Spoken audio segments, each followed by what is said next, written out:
Right, gents, the big one. The Boks, another narrow defeat. And also seemed the dying minutes could have gone either way. Rob, I'll start with you. Yeah, it was a fantastic test match. Really sort of tense, a real full-blooded encounter between the two best teams on the planet. Nick Mallett reminded afterwards that we were watching one playing two. If there's any consolation to Springbok fans, we probably proved in this game that we are the most capable sort of challengers to the All Blacks, which is at least something to bank. But having said that, that's also been the case for a while, and Bok fans are getting a bit impatient. They want to see us get that overdue win against them. Handre Pollard is now is a 0 from 5, Garen, against the All Blacks. So he, as much as anybody else, will be absolutely desperate for the return match on the Highveld to win it. It was, so many encouraging signs. It was in those last few minutes, I thought the Boks showed great sort of comeback ability. They had to make a lot of tackles. They made more than double the amount of tackles in the first half, and so I sort of thought, there were some danger signs for the second. But the way they were pressing for that win in the last 10 minutes, and frankly with a little bit better composure, I think they could have actually got across the line and would have got one of those famous rare wins in New Zealand. So it tells you that we're not that far off. New Zealand have got a few big names coming back, yes, but next year we'll solve our big problem, quite frankly, at scrum half with Fourie du Preez coming back into the mix. So we've also got a couple of players who might sort of strengthen the mix next year.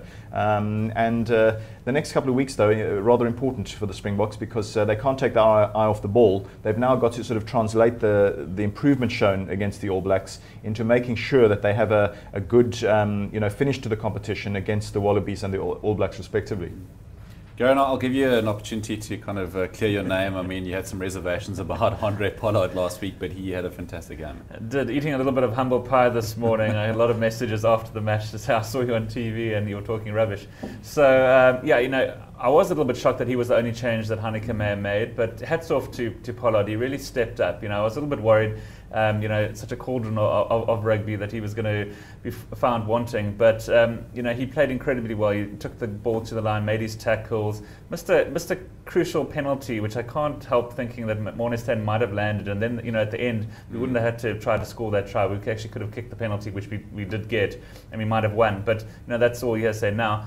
But he's definitely now the future. I'd love to see him now play in the 2 matches in South Africa, and then more importantly than that, I think be the starting flower from the end of year tour, which will be in the same vicinity as the World Cup the year after. He needs to sort of play in those Northern Hemisphere conditions, maybe wet but damp, that sort of thing.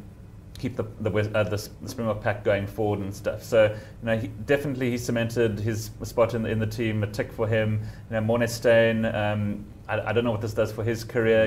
He's now at best the bench player. I'm not sure if Mornestein's even a little bit wasted on the bench. He's certainly not an impact player, if you like. So his Springbok future might be over. Even though I heard Handre Pollard saying afterwards that he's now got 3 form flowers. So I'm not too sure if that's Steyn and Lambie that he's now banking on and sort of rotating. I hope not. I hope Pollard does get a permanent berth going forward. So.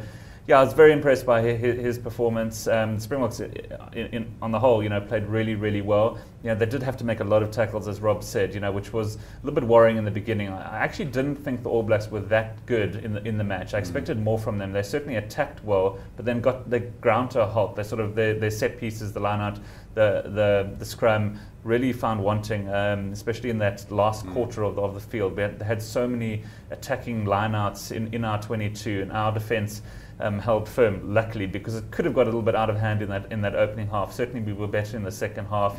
They did have a few injuries. Maanonu disrupting their backline. He had to go out there to shift a few players around. So, and as Rob correctly says, that the All Blacks were missing a lot of players, and are going to get some back.